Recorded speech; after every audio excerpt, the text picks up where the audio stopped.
Hey y'all, so I got a word today, and this word is going to be about judgment on some of the rebellious spouses, the ones who have been living in sin, the prodigals, right? And so this is timely for who it's for, this particular group that I've been speaking on as of lately. For this particular group, and this could also be for you at a later date, not specifically in this time. But number one, God is bringing a north wind, okay? A north wind. And part of this is, what this is going to do is it's going to leave these people deeply in distress, okay? Grief that surrounds and penetrates a person, all right? And this is not to condemn them, but this is to show them the error of their ways, and it's going to essentially bring the sin, highlight the sin, right? It's going to bring the sin to the surface, right? Where they can not really ignore it anymore. They're going to have to face it. It's going to pretty much bring it to the surface. The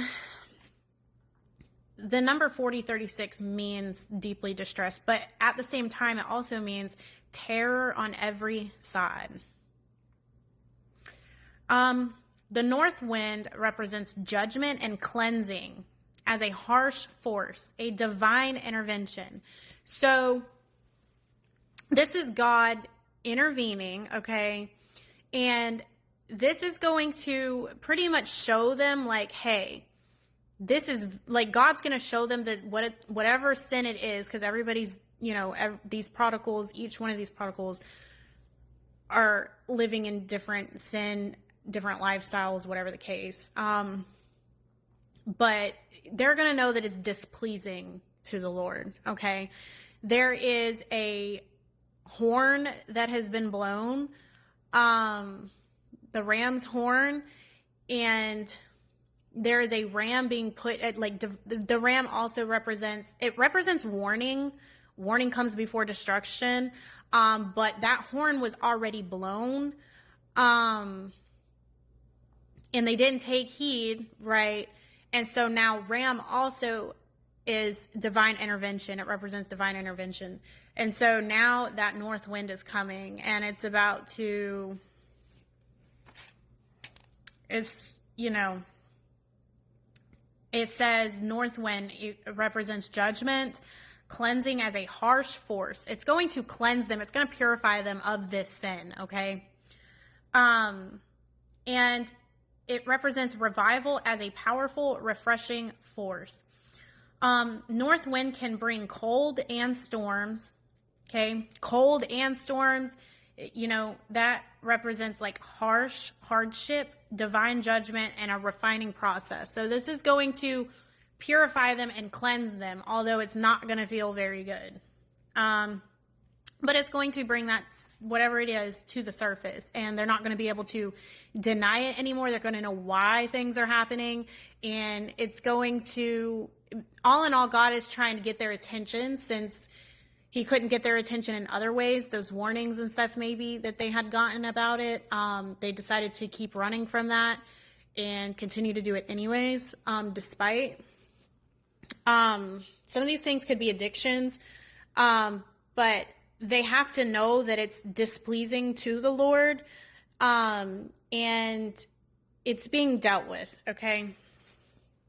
God is cleansing it out of them. So it's for their greater good, right? They couldn't do it on their own. They couldn't do it in their own strength. And so now God is intervening, but with him intervening, it's not going to feel very good. However, he chooses to do this process. All right. It clears away the old. The north wind clears away the old. It's a powerful, destructive force that removes negative influence. So this north wind, again, it brings in cold and storm. So there's a storm. Right now we're in the calm right before the storm, right? And when he brings this north wind, in whatever way that looks like in each one of their lives, okay, it's gonna cause hardship. It's gonna cause them to be deeply distressed, right? But it's purifying them and it's cleansing them. But it's going to remove whatever that negative influence is in their life, whatever that sin is, it's going to cleanse it out of them and remove it from them. But again, it's going to be very harsh, okay? It's going to cause hardship. Now, I'm not saying this is what's going to happen, but if y'all have seen Pastor Lindaria Watts, okay, on TikTok, this is just an example, okay, from me seeing it with my eyes. I don't want to talk too much on her situation, but I do know that because she made this public on TikTok, her ex-husband, she had a dream essentially that he struggled with a drug problem, and she had a dream that he was going to be getting pulled over by the police or something and getting taken to jail. And so one day he had left the house, and she pretty much called him and said, "Hey, look, like, I need you to turn around, stop what you're doing, turn around." And she warned him of the dream and everything, and he kept going anyways, and he ended up getting pulled over, and he ended up going to jail. So again, and she said, God had showed her in the dream, or spoke to her, he didn't want to do it. God didn't want to do things that way. He didn't want to put him in jail, but because he wouldn't stop, right? That's just how God chose to bring judgment upon him, right? That's the kind of consequences that he had to face for his actions, right? But God warned him multiple times before he did it. Again, the horn had been blown already. The horn's already been blown. They chose not to take heed to those warnings. And I actually, last year, I was getting notes about jail time for somebody. And the song by Akon, Locked Up, They Won't Let Me Out. Yeah. I don't know. Okay. But it also represents a pruning. So it's like a pruning and a cleansing. So this is a storm. This wind is a storm, okay? It's a destructive wind, a storm that comes through, but it leads to purification and cleansing, okay? He's getting rid of these things that these people haven't had the strength, right? They just didn't have the strength to do it themselves, and just chose to continue to do things the way that they wanted, and they have to know that it's displeasing to the Lord, right? So again, that was just an example. I don't know. Well, actually I do know. Okay, so we're going to get into that. I totally forgot I had this other half of my notes. So God had me in kind of talking on David. Okay, so this is another example. All right. So that was an example of addiction, right? Drugs, whatever the case. Now, you get into this about David, and the judgment that came on David, King David, was from adultery, okay? Sleeping, having affairs, all right? Sleeping with foreign women. So this is what I wrote. Nathan's parable was designed to expose David's sin regarding Bathsheba and Uriah by requiring fourfold payment. So that's how I got taken to this, was a number in the Strongs that led to fourfold. And I got these emails. One said, "New arrival alert, 717 to uncover, to expose, to bear." And then I got, "We think you might like this," and then fourfold. So Nathan's parable was designed to expose David's sin regarding Bathsheba and Uriah by requiring a fourfold payment. Okay? So his sin, or the judgment that he got from his sin, it exposed his sin. So David unknowingly pronounced a standard that God would measure back to him. He used him as an example, that God would measure back to him. The narrative that follows records the death of 4 of David's sons. a sobering demonstration that divine discipline may mirror the very judgments that we says a sobering demonstration that divine discipline may mirror the very judgments that we voice against others. So David essentially, I haven't read the whole thing, but he lost 4 of his sons, and I believe they were born out of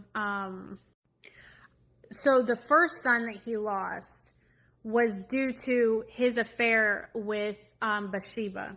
Okay. I do know that. So that was highlighted to me. And I've been seeing, there was other scripture, someone else, I don't know if it was Jacob or Joseph or somebody who, which y'all might know, put it in the comments, who also lost their first son. And there was, the Egyptians also, the Passover, right? God came through with judgment yet again and killed all the firstborn sons of the Egyptians. So, and I've been seeing a lot of that. I don't know what that means for somebody, but what God is highlighting with all of that being said, I haven't read a lot on King David, so I don't, each one of the deaths of his sons, they all had different meanings behind them, but the first one specifically highlighted the death of his firstborn son, which was due to he got judged for having an affair outside of God's will, having a child outside, just committing adultery, right? And like I said, that's been highlighted to me as of lately. So yeah, there's that. But the bigger picture here is, whatever this is, whatever sin these spouses, these rebellious spouses that have been warned that they still continue to live in, okay, is where they're about to be judged in that area. And like I said, I don't know how that's going to look like for everybody, but God is a just God. And so again, it's just judgment, and they are getting judged in those particular areas. There's consequences for your actions, and they have to know. And that's what God spoke to me before on this with the divine intervention and everything. They needed serious help with this. They would not do it on their own.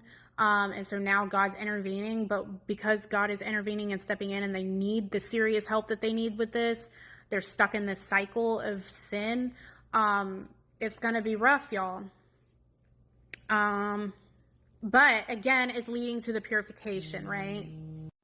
I also had gotten 1938, which means desirer, lust, passion that builds on on what is contrary to the will of God.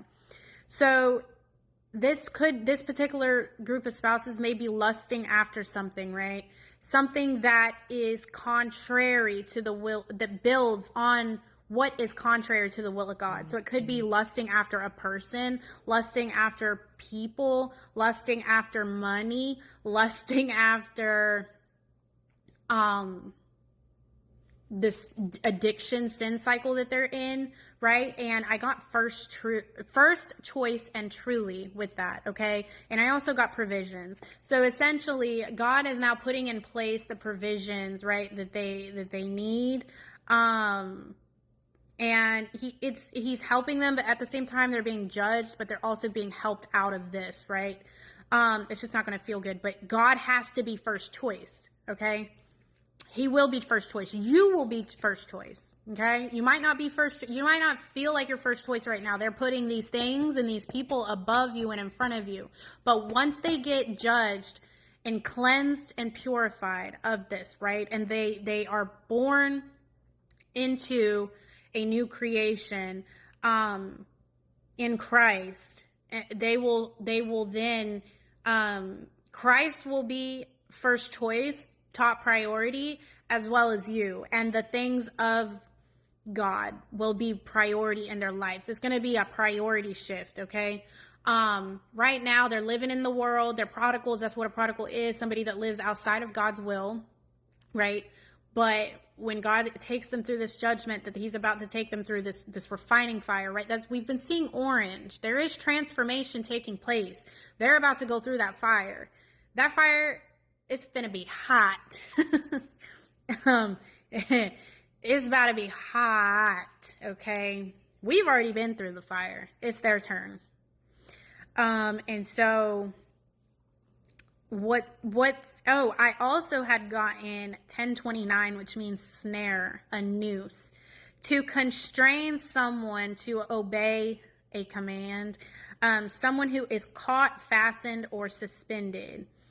And I thought this was interesting. It led to 1 Corinthians 7:35, which I'm going to start a little bit above. This says, I want you to be free from worry. A man who is not married is busy with the Lord's work. He is trying to please the Lord, but a man who is married is busy with the things of the world.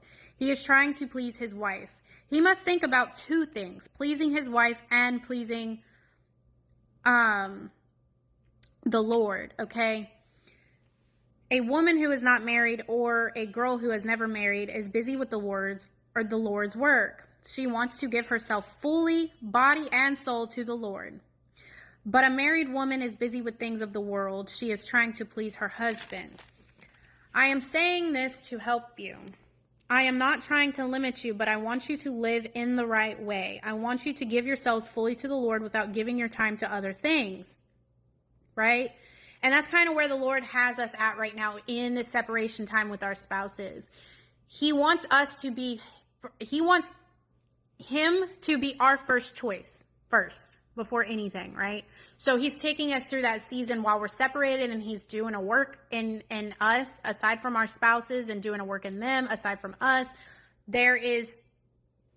We are able to spend that one-on-one time with the Lord like he wants us to do. We're able to do the Lord's work, right? We have our own purposes outside of our spouses. And while he's doing that work in us and doing the work in them and taking them through the process, taking us through our process, we're doing the Lord's work. We are focusing on him. We are committed to him. The truth of the matter is we have to be married to him first before we're married to our spouse. Okay? There's things that he wants us to focus on in this time outside of them. So it's really about finding peace in that and not focusing so much on a timeline, right? And just enjoying the journey because it's a journey, right? This isn't something that happens overnight. And so it continues to say, a man might think he is not doing the right thing with the girl he is engaged to. The girl might almost past the best age to marry. Oh, the girl might be almost past age to marry. So he might feel that he should marry her. He should do what he wants, but he should do what he wants. They should get married. It is no sin. But another man might be more sure in his mind, and there may be no need for marriage, so he is free to do what he wants. If he has decided in his own heart not to marry, he is doing the right thing. So the man who marries his girl does right, and the man who does not marry does even better. That to me speaks like if a man is not ready to commit to a woman, he should not just marry her out of obligations to get married. That speaks a volume, right? Like this person, we get caught up in this timeline and wanting this person now, but the truth of the matter is like this person is not ready right now, because if they were ready, we would simply have them, but we don't want them if they're not ready. We don't want them to just marry us out of obligation, right? It shouldn't be a forceful thing. They need to have that desire in their heart, right? And in due time, they will have that desire. But we don't want, kind of like the scenario that people use a lot, the turkey baking in the oven. You don't want raw turkey. That's disgusting. It tastes bad. It tastes bad. You can't even eat it. It's not even edible. You don't want that, right? You want that thing cooked and cooked to perfection. You don't want it too early. No. And that's kind of what that speaks to me. So there's that. So enjoy this time right now while you have with the Lord. Let him love on you. Let him just enjoy the journey with him until that person is done cooking, okay? Because you don't want them too early. They're going through their process right now. And for this particular group that this is for, this is a timely message. And if it's not for you right now, it will be for you at a later date, if that is your true God-ordained spouse. And they're about to go through this judgment. God spoke to me and told me this particular group, the month is October, for those things to start happening and taking place. And over the next few months, they'll be going through it, right? Through the thick of it. You'll see these things start to happen, and you'll find out if you're not in contact, you will find out one way or another. God will show, like, you will know. And by springtime, resurrections start happening. You'll see this person start to resurrect. And then the timeline of like marriages, proposals, all of that kind of stuff, weddings, come summer, okay? Like June, July. So that's the timeline for the specific group. But take that to God and ask him for specific confirmation on that, so you know if whether or not that is for you right now. And if it's not, it can be for you at a later date. Like I said, if it is your true God-ordained spouse, whatever they've been lusting over, whether that's a person, a thing, whatever it is, whatever idolatry, whatever sin, whatever addictions, God's breaking that right now. As he takes them through this phase of judgment, they're going to know by the end of it, like they're going to know that it's not pleasing to the Lord. That's why the Lord is going to take them through this. It's not to condemn them, but it is going to make them feel shame. They will feel shame. They will feel shame from this. However the Lord takes them through this, they're going to feel shame. And like I said, if it is somebody that ends up going to jail, I hate that. That's not... It happens though. That's just an example that's going to feel, they're going to feel really shameful, right? But sometimes it's like disciplining a child. Like, I mean, it is that God, we are his children, and he disciplines us, and it's not always in the way that he would like to, just like with your children. Like sometimes you discipline them in the way that you don't want to, but it's necessary because they're not going to learn any other way. Sometimes you have to just take it to the extreme, right? So that's what's happening. So yeah, there's that. That's the word. So take it back to God. Like I said, ask him for specific confirmation. And yeah, I pray that this gets to who it needs to get to at the right time. I pray that this confirms something for y'all. Again, I pray that it makes it to the right people. And if y'all feel led to sow, my information will be there in the description box as always. I appreciate all the seeds that you guys sow. I pray God bless you guys in return for those seeds. And I appreciate y'all. I love y'all. And I will see y'all in my next video. Okay.